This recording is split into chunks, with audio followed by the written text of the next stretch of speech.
At the start of this year, I took on a new challenge, helping a Puerto Rican pastry brand find its voice and identity. My first step, sitting down with the founder and asking the right question. But honestly, where do you start when building a brand from scratch? How do you stand out while losing your story? And how do you turn strategy to something unforgettable? What's going on? My name is Xavier, and in this video, I show you my full process, how I help brands, from the first phone call to the final design delivery, and everything that happens in between.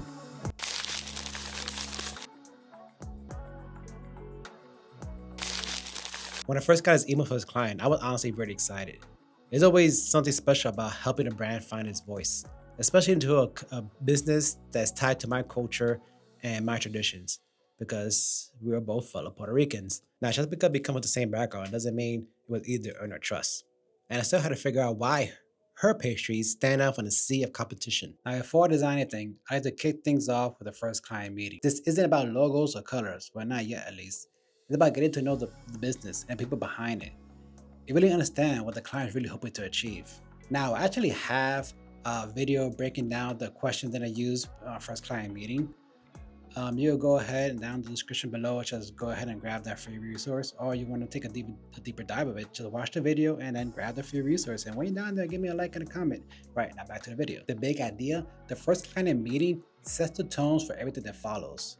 It's about building trust, listening, and making sure we're starting from the same page. A lot of new designers kind of rush this part. They want to jump right into colors and fonts. I've learned that you just sit back, let the client talk, and just be a really good listener. You can really pull out really detailed information. There was a moment when her and I clicked where she was telling stories of how her family get together, and there was a bunch of food and pastries, and I would say, yeah, I remember my family get together doing the same exact thing. And that moment right there really stood with me for the visual direction that I later on did for her.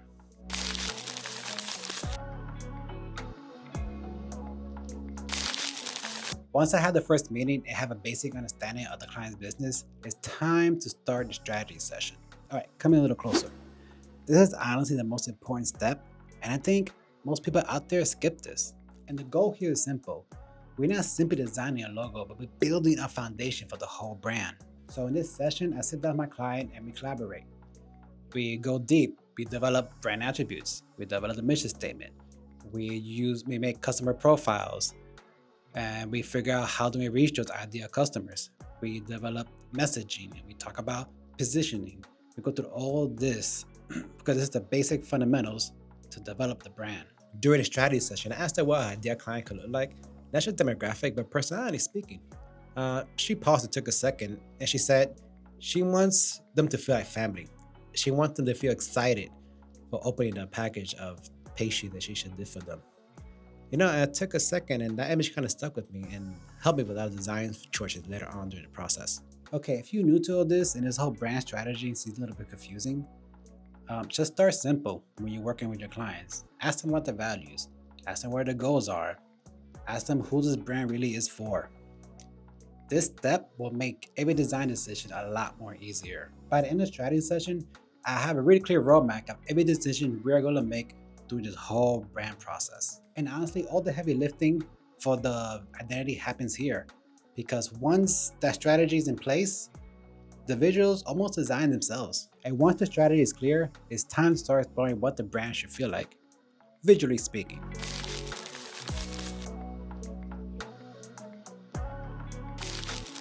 This is why I use Stylescapes. It's like a visual mood board to bring the strategy to life. Stylescapes aren't your typical Pinterest collage. These are carefully curated boards that combine color palettes, typography, photograph styles, and even simple mockups. All right, lean a little closer. Every element in the Stylescape ties back to the strategy we just defined. All right, let's break down these Stylescapes. So right over here, have the 3 Stylescapes that I designed for my client.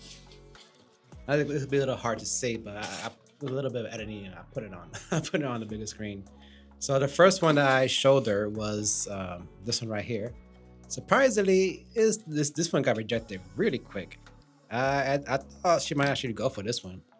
This one was more like earthy tones, kind of like a rustic, a handmade feel, you know? Yeah, but we didn't spend too much time on this one. This was like a no straight out of the box. So not talking much about that one. And then I showed her this one. Funny enough, she liked this one, but she really hated the the idea customer I put here. This customer I put here, the customer that we did for her the strategy session. It was the user profile. It was supposed to be a guy, a businessman in his 50s. He was like a seven-figure winner. He probably had a chain of supermarkets, and we want to see how can we create a visual identity targeting that particular customer. And the choices here were the colors at least were really close to what she has right now, like black and gold, white, and grays. It was more like the more like professional, more elegant kind of style. But yeah, she was really close to going for this one. She was really close. She did say yes to this one at first, but then, then I showed her the third option. This one right here. This one really focused on bold color, creativity, and just having fun with the brand. You could see me use a lot. I took a lot of inspiration from different typography and illustrations, and if you can see a lot of these icons right here, like this phase, that's where I got the idea for the brand later on when you see the logo and the final visual identity. And surprisingly enough, she went for this one. I was really glad she went for this one. She circled over here because she really liked the direction of this side of the stylescape. So the fonts and the icons and stuff. So yeah, this was the winner. Surprisingly, I thought she was gonna go for the first one, but that was a no in the beginning. But this was the winner. I always walk my client through these options and ask, which one feels most like you? Which direction best captures the heart of your brand and your vision of the future? Once the client picks a direction, that stylescape becomes a North Star for every visual decision moving forward. Logos, color, packaging, everything. If you've never done stylescape before, you typically do mood boards, start by just gathering visuals that reflects on the strategy. Think about mood, energy, the vibes, and what kind of customers are going to interact with this brand. With the strategy and the visual direction in place, I move on and design the logo. But here's something that might surprise you. I only present one logo concept to my clients.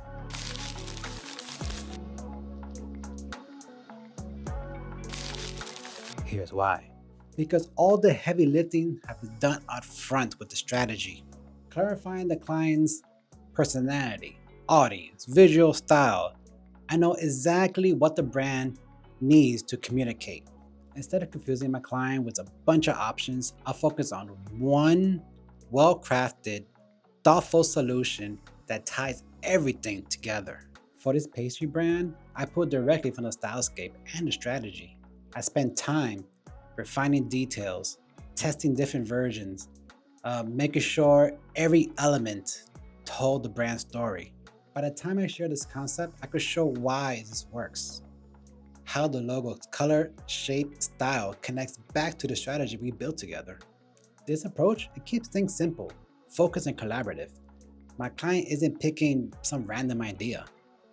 They're seeing the right solution built for them, explain every step of the way. Here's a look of some early sketches. At first I thought a classic script would be the way to go, but when I put it next to the stylescape, it didn't quite match the vibe I was going for. Eventually I landed after many rounds of trying to figure out exactly what I wanted. I landed on this icon, this mascot, and it really paired well with the font that I found. I think it was an Adobe stock, and yeah, this has felt right. It felt modern. It felt welcoming. For the colors, we went with this blue. The first round, the blue was a little too bright. It felt like an annoying, and it wasn't annoying blue, so I decided to tone it down a little bit. And yeah, this was the logo for the brand. And once the logo is approved, I built out the rest of the identity: colors, typography, icons, imagery, always reflected back to the strategy and the stylescape, because that is a roadmap.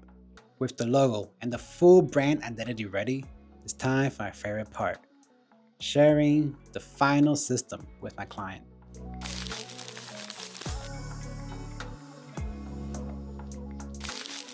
For this product, I included real world examples. They got packaging, social media graphics, even a storefront sign. So the client can see their brand in the real world that's coming to life. Once the client give me their approval, I develop the final files. Logo format for every use case, brand style guide, supporting graphics, and a PDF of our strategy session. When I sent the final brand guide to my client, she told me she finally felt that her business was real. And honestly, that's the best part of the job. For anyone who's watching who's about to launch their brand, don't skip on strategy. Don't be afraid to ask for help. You'd be surprised how much time and stress you save in the long run. I want my client to feel comfortable using the new brand on day one. And honestly, that's what it's all about. Brand identity isn't about looking good. It's about having a toolkit to help you with your goals and connect you with your audience. If you want to dig deeper, I have that free resource I mentioned earlier linked down below and other videos that I think you might find interesting. Now, you know what to do. Drop your questions, drop your comments. Let me know what brand or topic you want to see next. And thank you for watching this video, and I'll see you in the next one. See ya.